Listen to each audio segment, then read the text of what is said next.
आप देख रहे हैं सूत्रकार समाचार।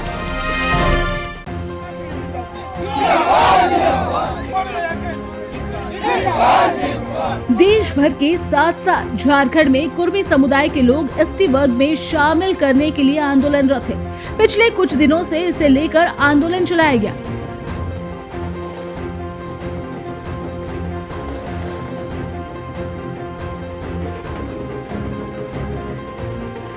कई जगहों पर ट्रेन रोकी गई। झारखंड सहित उड़ीसा, पश्चिम बंगाल के कुर्मी नेताओं ने संसद भवन का घेराव किया और दिल्ली के जंतर मंतर पर शक्ति प्रदर्शन भी किया, जिसमें कई बड़े नेता शामिल थे। इस दौरान पूर्व सांसद शैलेंद्र महतो ने कहा था कि कुर्मी समाज की अनुसूचित जनजाति में शामिल करने की मांग वर्षों पुरानी है। वहीं बिहार की बात करें तो बिहार के मुख्यमंत्री नीतीश कुमार भी कुर्मी जाति से आते हैं। नीतीश कुमार के बिहार के मुख्यमंत्री बनने में लव कुश समीकरण का बहुत बड़ा योगदान है। कुर्मी समुदाय और कुशवाहा समूह को एक साथ लव कुश कहा जाता है, जो बिहार की आबादी का लगभग 10% है। लव कुश समीकरण के दम पर नीतीश कुमार राष्ट्रीय जनता दल के सुप्रीमो लालू यादव के किले को भेदने में कामयाब हुए थे। खैर, कुर्मी को एसटी वर्ग में शामिल किया जाना चाहिए या नहीं, इस पर पक्ष और विपक्ष में लगातार मतभेद देखने को मिल रहा है। हम लोगों को ये देखना है कि सिर्फ कुर्मी ही नहीं है, उसके बाद और भी लोग बाढ़ की तरह कुर्मी को मत देखिए। हाँ, और हमारे सूर्य सिंह बेसरा जी, मान्य जी जो है वो भी उनकी वकालत कर रहे हैं बहुत जोरदार तरीके से। कृष्णा वाडी जी भी कर रहे हैं, जो अपने आदिवासी सांसद रहे हैं। और दुख की बात यह है कि इस चीज का विरोध करने के लिए किसी का मुंह नहीं खुलता है, समर्थन के लिए चले जाते हैं हमारे राज्य में। लानत है ऐसे लोगों के ऊपर। समाज के जरिए वो उस जगह पे पहुंचे और समाज के ही पेट पर और उसकी छाती पर ही लोग लात मार रहे हैं, तो फिर किसकी जिम्मेदारी बनती है यहाँ पर?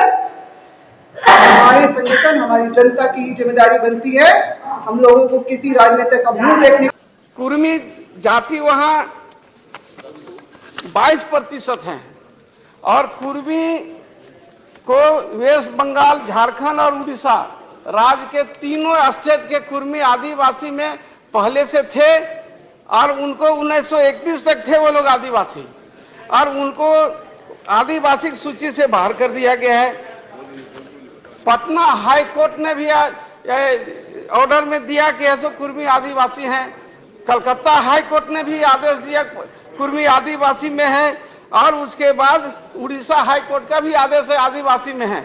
लेकिन उसके बाद सरकार भी, झारखंड की सरकार ने वहां से अनुशंसा करके भी यहाँ भेजा गया था, लेकिन किस कारण से अभी तक नहीं हुआ। अगर कुछ भूल सुधार है तो उसको सुधार कर आदिवासी के श्रेणी में उन लोगों को भी शामिल करना चाहिए। हम कहेंगे कि कुर्मी को भी है सो वेस्ट बंगाल और झारखंड और उड़ीसा के कुर्मियों को आदिवासी श्रेणी में शामिल करने की कृपा की जाए। रघुवर दास को दिया प्रधानमंत्री, राष्ट्रपति को कि कुर्मी को आदिवासी बनाओ। अरे कुर्मी एसटी बन जाएगा तो बिहार में, यूपी में भी कुर्मी भरे हुए हैं, तो सब आ जाएंगे झारखंड में। तो हम लोग जो असली आदिवासी हैं, संताल, मुंडा, उरांव, पहाड़िया, भूमि, हम लोग तो फांसी के फंदे पर लटक जाएंगे। तो ये जेएमएम पार्टी जो है, गुरुजी, शिबू सोरेन और हेमंत सोरेन, सोरेन खानदान, ये आदिवासियों का सबसे ज्यादा वोट लिया 40-50 साल में, सबसे ज्यादा धोखा दिया, और आदिवासी समाज को सुधार करने के लिए, उन्नति के लिए इन्होंने कुछ किया नहीं। इसलिए हमारा नारा है कि सोरेन खानदान का पतन जब तक नहीं होगा, राजनीतिक पतन, तब तक आदिवासी मूलवासी का उत्थान, झारखंड का उत्थान असंभव है। इधर झारखंड में सत्ता पक्ष का कहना है 1932 पर सरकार ने जिस तरह से स्टैंड लिया, इसके बाद बीजेपी के पास मुंह छुपाने के लिए जगह नहीं है। यही वजह है कि बीजेपी कुर्मी समुदाय के लोगों को भड़का रही है। ये आदिवासी मूलवासी लोगों के जमीन हड़पने की साजिश है। वहीं ये पहला मौका नहीं है जब कुर्मी को लेकर विवाद हुआ। थोड़ा पीछे जाए तो पता चलेगा कि जिस काल में जो भी पार्टी विपक्ष में रही, उसने इस आंदोलन को खुला समर्थन दिया। मौजूदा मुख्यमंत्री हेमंत सोरेन से लेकर पूर्व मुख्यमंत्री रघुवर दास, पूर्व मुख्यमंत्री अर्जुन मुंडा तक इस आंदोलन को समर्थन दे चुके हैं। अर्जुन मुंडा तो मुख्यमंत्री रहते हुए इस मांग को अपनी कैबिनेट से पारित कर केंद्र सरकार को भेज चुके हैं। 23 नवंबर 2004 को झारखंड की तत्कालीन अर्जुन मुंडा की सरकार ने कुर्मी जाति को अनुसूचित जनजाति की सूची में शामिल करने की सिफारिश भी की थी। हमारे कुर्मी भाइयों के बारे में, बंगाल के हो, झारखंड के, उड़ीसा हो, हम जानते हैं उनके समस्या का समाधान होना चाहिए। झारखंड के घटवाल का मामला है, सारा मामला एक प्रोसेस के तहत चल रहा है। सारे मामले, क्योंकि सब जानते हैं कि मोडालिटीज क्या है। उस मोडालिटीज को लोकुर कमेटी को किसने बनाया था?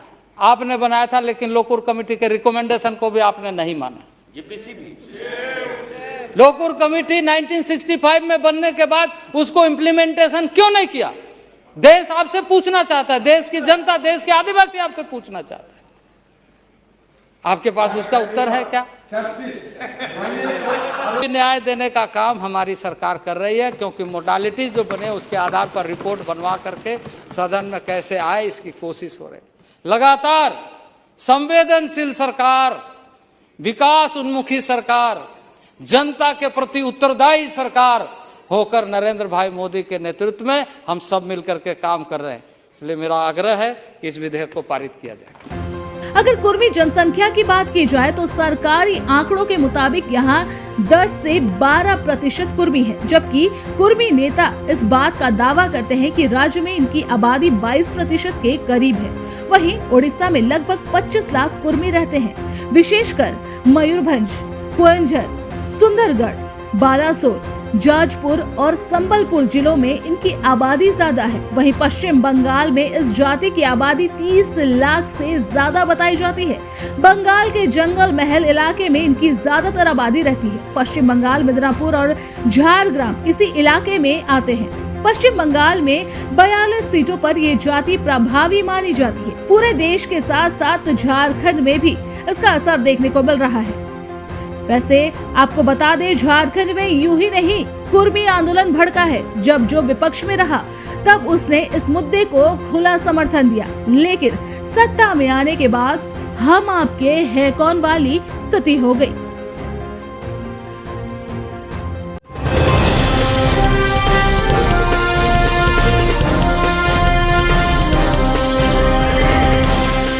आप देख रहे हैं सूत्रकार समाचार।